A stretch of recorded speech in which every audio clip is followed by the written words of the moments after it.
Hi ಎಲ್ಲ ನಮಸ್ಕಾರ. ನಾನು ನಿಮ್ಮ ಪ್ರೀತಿಯ ಸುನೀತಾ ಪವನ್. ಎಲ್ಲರೂ ಹೇಗಿದ್ದೀರಾ? ಎಲ್ಲರೂ ಚೆನ್ನಾಗಿದ್ದೀರಾ ಅಂತ ಅಂದ್ಕೊಂಡು ನಾನು ಕೂಡ ತುಂಬಾ ಚೆನ್ನಾಗಿದ್ದೀನಿ. ಇವತ್ತಿನ ಒಂದು ಯಜಮಾನ ಸಂಚಿಕೆನ ಶುರು ಮಾಡ್ತಾ ಇದ್ದೀನಿ. ಎಲ್ಲೂ ಕೂಡ ವಿಡಿಯೋನ ಸ್ಕಿಪ್ ಮಾಡಬೇಡಿ, ತುಂಬಾ ಚೆನ್ನಾಗಿದೆ. ಟ್ವಿಸ್ಟ್ ಮೇಲೆ ಟ್ವಿಸ್ಟ್ ಅಂತಲೇ ಹೇಳಬಹುದು, ಆಯಿತಾ? ಬನ್ನಿ ಈಗ ಶುರು ಮಾಡೋಣ.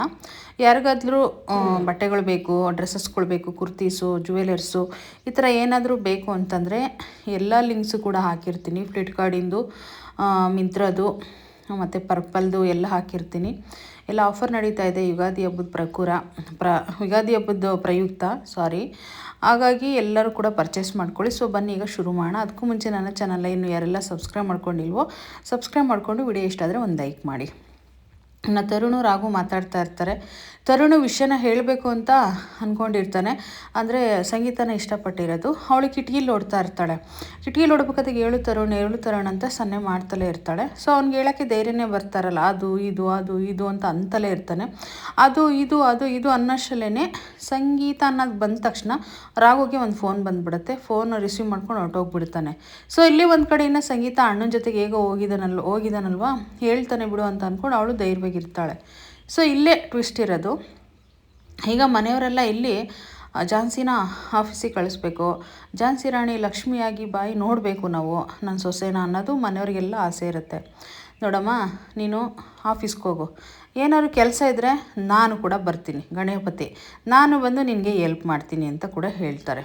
ಮತ್ತು ಇಲ್ಲಿ ಇವರು ಅಷ್ಟೇ, ಲಲಿತಾ, ನಾನು ಕೂಡ ಅಷ್ಟೇ ಝಾನ್ಸಿ, ನಾನು ಕೂಡ ಬಂದು ಹೆಲ್ಪ್ ಮಾಡ್ತೀನಿ ಅಂತ ಅಂದಾಗ ಗಣಪತಿ ಇದ್ಕೊಂಡು, ಹೌದಮ್ಮ ಅಲ್ಲೆಲ್ಲ ಕಸ ಹೊಡೆಯೋದಿರುತ್ತಲ್ವ, ಅದನ್ನೆಲ್ಲ ಮಾಡ್ತಾಳೆ ಬಿಡಮ್ಮ ಅಂತೇಳಿ ಗಣಪತಿ ಹೇಳಿದಾಗ, ಏನ್ರಿ ನೀವು ನನ್ನ ಸೊಸೆ ಕಂಪ್ನಿಲಿ ನಾನು ಕಸ ಹೊಡೆಯೋದಾ, ಏನು ಮಾತಾಡ್ತಿದ್ದೀರ ನೀವು ಅಂತ ಲಲಿತಾ ಹೇಳ್ತಾ ಇರ್ತಾಳೆ.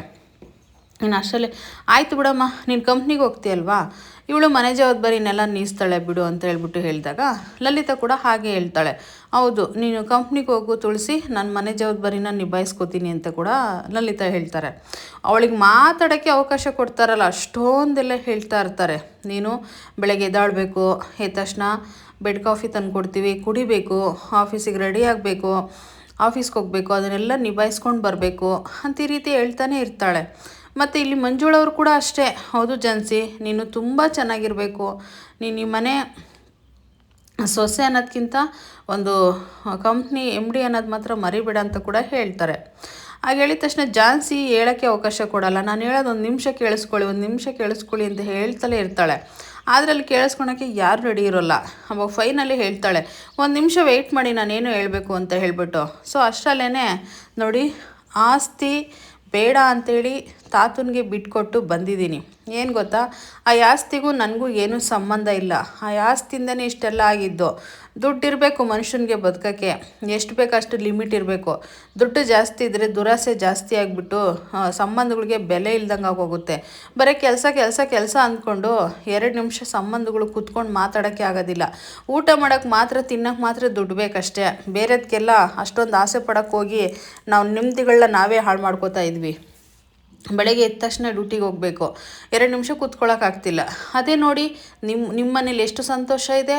ಮಾವ ಬೆಳಗ್ಗೆಷ್ಟೊತ್ತೆ ಪೇಪರ್ ಓದ್ತಾ ಇರ್ತಾರೆ, ಅತ್ತೆ ತೊಗೊಂಡೋಗಿ ಕಾಫಿ ಕೊಡ್ತಾರೆ, ಖುಷಿಯಾಗಿ 2 ನಿಮಿಷ ಕೂತ್ಕೊಂಡು ಮಾತಾಡಿಕೊಂಡು ಟೀ ಕಾಫಿ ಕುಡ್ಕೊಂಡು ಮಾತಾಡ್ತಾ ಇರ್ತಾರೆ. ನೀವು ಅಡುಗೆ ಮನೆ ಕೆಲಸ ಮಾಡ್ತಾ ಇರ್ತೀರ.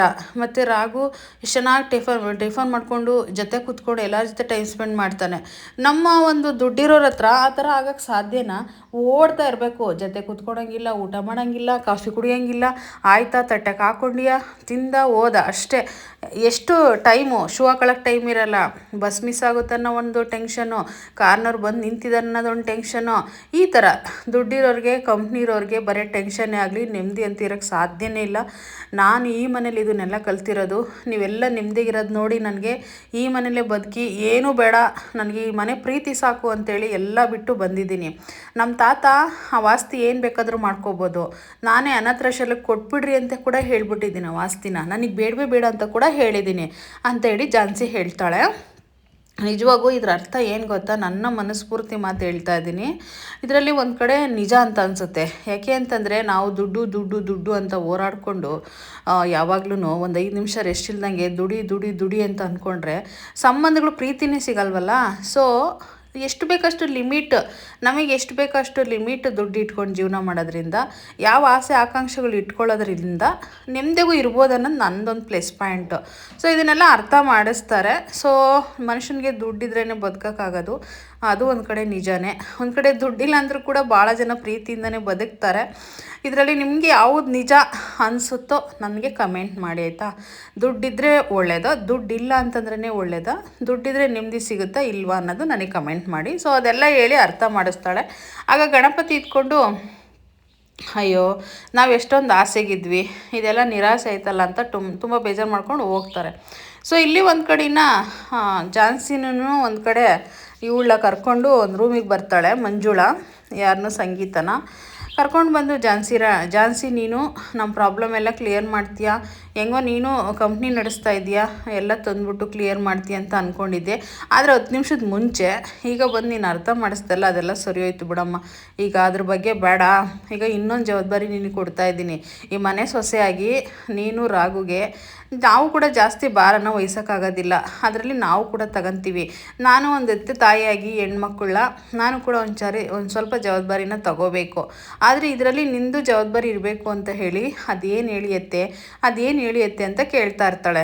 ಅದೇನಿಲ್ಲ ಕಣಮ್ಮ, ಇನ್ನು ಸಂಗೀತದೊಂದು ಭಾರ ಕಳ್ಕೊಂಡ್ರೆ ನಾನು ಆರಾಮಾಗಿರ್ಬೋದು, ಸಂಗೀತಗೆ ಮದುವೆ ಮಾಡಿಬಿಡೋಣ ಅಂತ ಅಂದ್ಕೊಂಡಿದ್ದೀನಿ ಅಂತ ಕೂಡ ಹೇಳ್ತಾಳೆ. ಅಯ್ಯೋ ಅಷ್ಟೇ ಅಲ್ವೇನತ್ತೆ, ಮಾಡೋಣ ಬಿಡಿ ಅಂತ ಹೇಳಿದಾಗ, ನೀನೇನಂತೀಯ ಸಂಗೀತ, ನೀನು ಮದುವೆಗೆ ಒಪ್ಕೊತೀನಿ ಅಂತಂದಾಗ ಅವಳು ಮನಸ್ಸಲ್ಲಿ ಏನು ಅಂದ್ಕೊತಾಳೆ ಅಂತಂದರೆ, ಇದೇ ಒಂದು ಪ್ಲಸ್ಸು.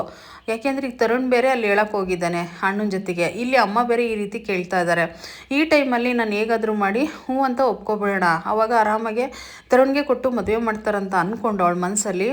ಸರಿ ಹಾಗಾದರೆ ಆಯ್ತು ಹೇಳಮ್ಮ, ನಂದೇನೂ ಅಭ್ಯಂತರ ಇಲ್ಲ ಅಂತ ಕೂಡ ಸಡನ್ನಾಗಿ ಒಪ್ಕೊಂಡೇ ಬಿಡ್ತಾಳೆ ಅವಳು ಮದುವೆನ. ಆದರೆ ತರುಣ್ ಜೊತೆಗೆ ಮದುವೆ ಮಾಡ್ತಾರೆ ಅಂತ ಒಪ್ಕೊಂಡಿದ್ದವಳು. ಇಲ್ಲಿನ್ನ ಮುಂದೆ ಟ್ವಿಸ್ಟ್ ಇರೋದು ತುಂಬ ಚೆನ್ನಾಗಿದೆ ನೋಡಿ. ಮತ್ತು ಹಂಗೆ ಅಂದ ತಕ್ಷಣ ಇಲ್ಲಿ ಸರಿಯಮ್ಮ ಆಯಿತು ಅಂತ ಅಂದಾಗ ಝಾನ್ಸಿಗೆ ಒಂದು ಕಡೆ ಏನು ಇವಳು ಇಷ್ಟು ಸಡನ್ನಾಗಿ ಒಪ್ಕೊತಿದ್ದಾಳೆ ಅಂಥೇಳಿ ಶಾಕ್ ಕೂಡ ಆಗುತ್ತೆ. ಸೊ ಅದೆಲ್ಲ ಆದಮೇಲೆ ಆಗ ಹೆಂಗೋ ಕಡೆ ನೀನು ನನ್ನ ಮಾತಿಗೆ ಬೆಲೆ ಕೊಟ್ಟಲ್ಲ ಸಂಗೀತ, ಎಲ್ಲಿ ಆಗಲ್ಲ, ನಾನು ಇನ್ನೂ ಓದ್ಕೋಬೇಕು, ಅಣ್ಣನಿಗೆ ಹೇಳಿ ಎಲ್ಲಿ ಕಿವಿ ಮುರಿತಿದ್ದೆ ಏನೋ. ಆ ರಾಗುಗೆ ಹೇಳಿದರೆ ಇನ್ನೇನು ರಾಗು ಅಂತೂ ಒಪ್ಕೋತಾ ಇರಲಿಲ್ಲ. ಅವನಿಗೆ ಹೇಳಿಬಿಟ್ಟು ನಿನ್ನ ಓದ್ಸೋ ಕಡೆ ಕಳಿಸ್ಬಿಡೋಣ, ಇನ್ನು ನಿನ್ನ ಮದುವೆ ಮಾಡ್ಕೊಳ್ಳೋದು ಇನ್ಯಾವಾಗ, ಓದು ಅದು ಇದು ಅಂತ ಅಂದ್ಕೊಂಡು ಸುಮ್ಮನಾಗ್ಬಿಡ್ತಿದ್ದೆ. ಹೇಗೋ ನನ್ನ ಮಾತಿಗೆ ಬೆಲೆ ಕೊಟ್ಟು ನೀನು ಆರಾಮಾಗಿ ಮದುವೆ ಮಾಡ್ಕೊತೀನಿ ಅಂತ ಅಂದಲ್ಲ, ತುಂಬ ಖುಷಿ ಆಗ್ತಿದೆ ಕಣೆ ಅಂತ ಹೇಳ್ಬಿಟ್ಟು ಅವರಮ್ಮ ಹೇಳ್ತಾರೆ, ಅಂದರೆ ಮಂಜುಳಾ ಹೇಳ್ತಾರೆ. ಇನ್ನು ಅದೆಲ್ಲ ಆದಮೇಲೆ ಇಲ್ಲಿ ಒಂದು ಕಡೆ ಟ್ವಿಸ್ಟ್ ಇರೋದು. ಇವಾಗ ತರುಣನೂ ರಾಘು ಒಂದು ಕಡೆ ಬಂದಿರ್ತಾರಲ್ವ. ಸೊ ಯಾರಿಗೆ ಫೋನ್ ಬಂತು ಅಂತ ಅಂದರೆ, ತರುಣ ನಿನ್ನ ಹತ್ರ ಹೇಳ್ಕೊಂಡ್ರೀಗ ಎಷ್ಟು ಖುಷಿಯಾಗುತ್ತೆ ಗೊತ್ತೇನೋ, ಒಂದು ಖುಷಿ ವಿಷಯನ ಶೇರ್ ಮಾಡಬೇಕು ಕೊಡೋ ಅಂತ ಹೇಳ್ಬಿಟ್ಟು ಹೇಳಿದಾಗ, ಅದು ಏನು ಹೇಳಪ್ಪ ನೀನು ಖುಷಿ ವಿಷಯನ, ಹೇಳ್ದಲ್ಲೇ ಖುಷಿ ವಿಷಯ ಅಂದರೆ ಹೆಂಗೆ ಹೇಳು ಅಂತ ಹೇಳ್ಬಿಟ್ಟು ತರುಣ್ ಹೇಳ್ತಾ ಇರ್ತಾನೆ. ಆಗ ಇಲ್ಲಿ ರಾಘು ಹೇಳ್ತಾನೆ, ನನಗೆ ಒಂದು ಫೋನ್ ಬಂದಿತ್ತಲ್ವಾ, ಅದು ಯಾರ್ದು ಅಲ್ಲ ಕಣೋ, ಇಲ್ಲೇ ಒಬ್ಬರು ನಮ್ಮ ಸಂಗೀತನೇನೋ ಮದುವೆಯಲ್ಲಿ ನೋಡಿದ್ರಂತೆ, ಭಾಳ ಇಷ್ಟ ಆಗ್ಬಿಟ್ಟಿದ್ಲಂತೆ ಸಂಗೀತ. ಅದಕ್ಕೆ ನನಗೆ ಫೋನ್ ಮಾಡಿಬಿಟ್ಟು ನಿನ್ನ ತಂಗಿನ ನನ್ನ ಮಗನಿಗೆ ಕೊಡು ಅಂತ ಕೇಳಿದ್ರು ಕಣೋ. ಅದಕ್ಕೋಸ್ಕರ ಹೋಗಿ ಫೋಟೋಸ್ನೆಲ್ಲ ತೋರಿಸ್ದೆ, ಹುಡುಗನೂ ಒಪ್ಕೊಬಿಟ್ಟ, ಸಂಬಂಧ ಸೆಟ್ ಆಗ್ಬಿಡ್ತು ಕಣೋ, ನಾಳೆನೇ ನೋಡೋಕೆ ಬರ್ತಾರಂತ ಹೇಳಿದ ತಕ್ಷಣ ತರುಣ್ ಅಲ್ಲೇ ಕುಸ್ತೋಗ್ಬಿಡ್ತಾನೆ. ಅವನಿಗೆ ಖುಷಿನೇ ಇರೋದಿಲ್ಲ, ತುಂಬ ಬೇಜಾರು ಮಾಡ್ಕೊಬಿಡ್ತಾನೆ. ಅದೆಲ್ಲ ಆದಮೇಲೆ ತರುಣ ನೀನು ನನ್ನ ಜೊತೆ ಇದ್ರೆ ತುಂಬ ಲಕ್ಕು ಕಣೋ, ಯಾವ ವಿಷಯದನ್ನು ಆಗಲಿ ಹೇಳು, ನೀನು ನನ್ನ ಜೊತೆನೇ ಇರಬೇಕು, ನನ್ನ ಜೊತೆಗಿದ್ರೇ ಲಕ್ ಚೆನ್ನಾಗಿರುತ್ತೆ ಅಂತೇಳಿ ತುಂಬ ಖುಷಿ ಪಡ್ತಾನೆ. ತರುಣ್ ಅಂತೂ ಹೇಳೋ ವಿಷಯನ ಹೇಳೋಕ್ಕೆ ಆಗ್ತಾರಲ್ಲ, ತುಂಬ ಫೀಲ್ ಆಗ್ತಾ ಇರುತ್ತೆ ಅವನಿಗೆ. ಆಗ ರಾಘು ಫೈನಲಿ ತುಂಬ ಹ್ಯಾಪಿಯಾಗಿದ್ದೀನಪ್ಪಿ, ನಾನು ತುಂಬ ಖುಷಿಯಾಗಿದ್ದೀನಪ್ಪಿ ಅಂತೇಳಿ ಅವ್ನು ಖುಷಿ ಪಡೋದನ್ನ ನೋಡಿ ನೊಂದ್ಕೋತಾ ಇರ್ತಾನೆ. ಇಲ್ಲೇನು ನಡೀತಿದೆ, ಏನಾಗ್ತಿದೆ, ನಾನು ಹೇಳ್ಬೇಕಂತ ಬಂದಿರೋ ವಿಷಯ ಈ ರೀತಿ ಆಗ್ತಾ ಇದೆಯಲ್ಲ ಅಂತ ತರುಣ್ ಅನ್ಕೋತಾ ಇರ್ತಾನೆ. ತರುಣ ನೀನೇನು ಹೇಳ್ಬೇಕಂತಂದಲ್ಲೋ ಅದನ್ನ ಹೇಳಲೇ ಇಲ್ಲ ಅಂತ ರಾಘು ಕೇಳಿದಾಗ, ಅದೇನಿಲ್ಲ ಬಿಡೋ, ಈ ಖುಷಿಯಿಂದ ಅದೆಲ್ಲ ಮರ್ತೋದೇನೇನಂತ ಹೇಳೋದೇ ಇಲ್ಲ ಅವನು. ಸೊ ಇಲ್ಲಿ ಒಂದು ಕಡೆ ಝಾನ್ಸಿ ರಾಣಿ ಮೊದಲೇ ಅವಳು ಸಂಗೀತನ ಕರೆಸ್ತಾಳೆ. ಸಂಗೀತನ ಕರೆಸ್ಬಿಟ್ಟು ಕುಂಡ್ರಿಸ್ಕೊಂಡು ಬಾಯಿಲಿ ನಿನ್ನ ಜೊತೆ ಮಾತಾಡಬೇಕು ಅಂತ ಅತ್ತಿಗೆ ಹೇಳತ್ತಿಗೆ ಅಂತೇಳಿ ಬರ್ತಾಳೆ. ಬಂದಾಗ ಹೌದು ಸಂಗೀತ, ನಿನ್ನ ಹತ್ರ ಸ್ವಲ್ಪ ಮಾತಾಡೋದಿದೆ ಬಾಯಿಲಿ ಅಂತೇಳಿ ಅಂದಾಗ, ಅತ್ತಿಗೆ ಅದೇನು ಅತ್ತಿಗೆ ಅಂತ ಕೇಳ್ತಾರೆ. ಹೌದು, ಇಷ್ಟು ಬೇಗ ಮದುವೆಗೆ ಒಪ್ಕೊಂಡಿಯಲ್ಲ, ಏನು ಕಳ್ಳಿ, ನೀನು ಮದುವೆ ಮನೆಯವರಿಗೆಲ್ಲ ಹೇಳಿ ಕಳಿಸಿ ಇಷ್ಟಪಟ್ಬಿಟ್ಟು ಹುಡುಗನ್ನ ಅವರೇ ಬರೋ ಥರ ಮಾಡಿ, ಪ್ರಪೋಸಲ್ಲು ಅವರೇ ಥರ ಮಾಡಿ ಇದೆಲ್ಲ ಮಾಡ್ತಿರೋದು ನೀನೇ ತಾನೇ ಪ್ಲಾನು ಅಂತ ಹೇಳ್ಬಿಟ್ಟು ಕೇಳ್ತಾರೆ. ಅಯ್ಯೋ ಅದಕ್ಕೆ ಏನು ಹೇಳ್ತಿದ್ದೀರಾ ನೀವು ಅಂತ ಅಂದಾಗ, ನನಗೇನು ಗೊತ್ತಾಗಲ್ಲ ಅಂತ ಅಂದ್ಕೊಂಡಿದ್ಯಾ ಅಂತ ಅಂದಾಗ ಅವಾಗ ಸಂಗೀತ ಅನ್ಕೊತಾಳೆ ಅದಕ್ಕೆ ತುಂಬ ಬ್ರಿಲಿಯಂಟು, ನನ್ನ ಮೇಲೆ ಡೌಟ್ ಬಂದಿದೆ ಅವ್ರಿಗೆ ಅಂತ ಹೇಳ್ಬಿಟ್ಟು. ಸೊ ಜಾಸ್ತಿಗೆ ಹೇಳ್ತಿರೋ ರೀಸನ್ ಏನು ಗೊತ್ತಾ ಅಂದರೆ, ಇವಳೇ ಪ್ರಪೋಸಲ್ ಬರೋ ಥರ ಮಾಡಿ ಇವಳು ಲವ್ ಮಾಡಿಬಿಟ್ಟು ಹುಡುಗನ್ನ ಸೀಕ್ರೆಟಾಗೇ ಅವ್ರು ಲವ್ ಮಾಡಿಕೊಂಡು ಹಂಗೆ ಹೇಳಿ ಕಳಿಸಿದ್ದಾರೆ ಅಂತ ಹೇಳ್ಬಿಟ್ಟು, ಅದು ಯಾರು ಹೇಳು ಅಂತ ಇಲ್ಲಿ ಜಾನ್ಸಿ ಕೇಳ್ತಾ ಇರಬೇಕಾದಾಗ ಫೈನಲಿ ತರುಣ ಅಂತ ಬಾಯಿಗೆ ಬರುತ್ತೆ. ಅಷ್ಟರಲ್ಲೇ ರಾಘು ಖುಷಿಯಿಂದ ಓಡಿ ಬಂದುಬಿಡ್ತಾನೆ ಮನೆ ಒಳಗಡೆ.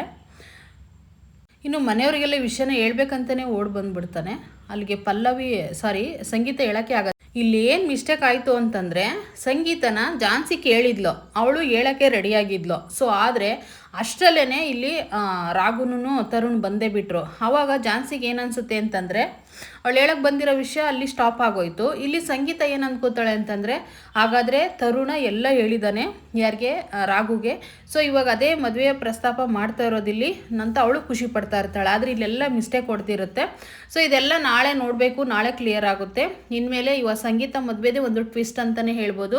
ಇವಳು ಬೇರೆ ಅವನು ಇಷ್ಟಪಟ್ಟಿರ್ತಾಳೆ, ಅವನು ಫ್ರೆಂಡ್ಸನ್ನು ಒಂದು ಸಲಿಗೆಯಿಂದ ಹೇಳೋಕ್ಕಾಗ್ತಾರಲ್ಲ ಅವನಿಗೆ, ಯಾಕಂದರೆ ಫ್ರೆಂಡ್ಸ್ ಅಲ್ವಾ, ಹೇಗೆ ಹೇಳ್ಕೊಳಕ್ಕಾಗುತ್ತಲ್ವ, ಅವನಿಗೂ ತುಂಬ ನೋವಾಗುತ್ತೆ. ಸೊ ಸಂಗೀತ ನೋಡಿದ್ರೆ ತುಂಬ ಇಷ್ಟಪಟ್ಟು ಭರವಸೆ ಇಟ್ಕೊಂಡಿದ್ದಾಳೆ. ನೋಡೋಣ ನಾಳೆ ಏನಾಗುತ್ತಂತ, ಅಲ್ಲಿವರೆಗೂ ವೆಯ್ಟ್ ಮಾಡಿ. Thank you.